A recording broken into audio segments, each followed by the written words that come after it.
Поздрав ученици, јас сум наставничката Наташа Симовска-Георгиева од Општинското основно училиште Дана Крапчев од Скопје.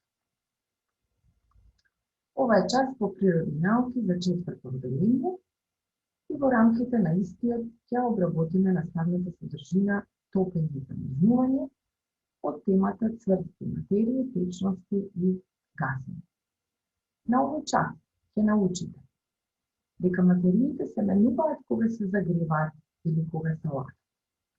Или ќе научите дека замрзнувањето е обратен процес на топењето. На почетокот од часот сакам да се потсетиме на она што го научивме досега. Веќе знаете дека материјата може да биде во цврста, течна или гасовита агрегатна состојба. Исто така, научивте дека својствата на различните материи зависат од две работи. Од начинот на кој се распоредени частичките и од тоа дали и колку частичките се движат. Така, како што гледате на сликата, частичките на цврстата материја стојат цврсто една до друга и не се движат, туку вибрираат во место. Частичките на течната материја не стојат толку цврсто една до друга и се движат малку. Частичките пак на гасовитата материја оддалечени се една од друга и слободно се движат во сите правци. Ученици, материите се менуваат кога се загреваат. Ова ќе го објаснам преку следниот пример. На првата слика гледате табла чоколада. Ако чоколадата ја ставиме во сад и ја загреваме, таа ќе се стопи. И ова веќе го знаете од вашето секојдневие. Сакам да размислите и да одговорите. Како изгледа чоколадата пред да ја ставиме во садот? Дали е цврста, течна или гасовита? И сакам да размислите како изгледа чоколадата откако сме ја загревале. Дали е цврста, течна или гасовита? Токму така. Пред да ја ставиме во садот, таа беше цврста, а по загревањето стана течна. Значи, кога ја загреваме цврстата чоколада, таа се претвора во течна чоколада. Со други зборови, настанува промена на агрегатната состојба. Ученици, процесот при кој цврстата материја ја менува својата агрегатна состојба и преминува во течност, се нарекува топење. Сега, ајде да размислиме. Што се случува со частичките на цврстата материја кога тие се загреваат? Што се случува со нив што доведува до промена на агрегатната состојба? Многу интересно, ученици. Кога загреваме некоја цврста материја, ние и додаваме енергија. И тогаш, поради доедената енергија, нејзините частички почнуваат да се движат побрзо и да се оддалечуваат едни од други. Еве, погледнете како изгледаат частичките на цврстата материја пред загревањето, а како изгледаат по загревањето. Значи, загревањето е она кое што доведува до топење на цврстата материја.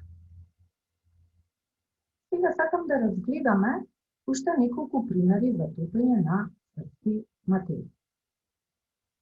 Ова е сладолед во цврста состојба. Веќе сте искусиле дека сладоледот на топло по некое време ќе почне да се топи. Значи, тој ја сменил својата агрегатна состојба и станал сладолед во течна состојба. И овој пример е дел од вашето секојдневие. Ова е путер во цврста состојба. Доколку него го загреваме во тавче на ригла, тој ќе почне да се топи и на крајот ќе премине во течна агрегатна состојба. Веќе знаете дека мразот е во цврста состојба. Доколку надвор температурата е повисока или доколку коцките мраз ги извадиме од фрижидер, тие ќе почнат да се топат и на крајот ќе преминат во течна агрегатна состојба, односно во вода. Ученици, треба да знаете дека мразот се топи на 0 степени Целзиусови. Ова, ученици, е метал во цврста состојба. Доколку него го загреваме во посебни печки, во фабрика на многу висока температура, тој ќе почне да се топи и ќе стане течен. Продолжуваме понатаму. Рековме дека материите се менуваат кога се загреваат.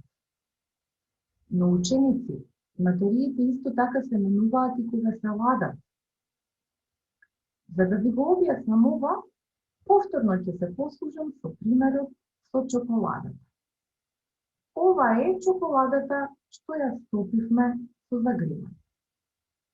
Сакам да размислите за следново прашање.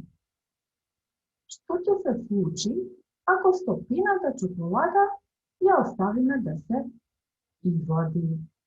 И верувам дека веќе знаете, таа ќе стане цврста.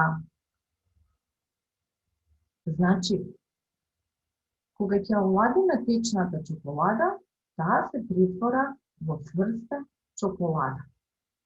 Со други зборови, повторно доаѓа до промена на агрегатната состојба.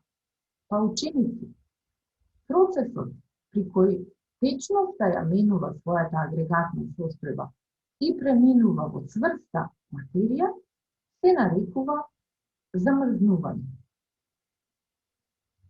Да разгледаме уште два примери за замрзнување.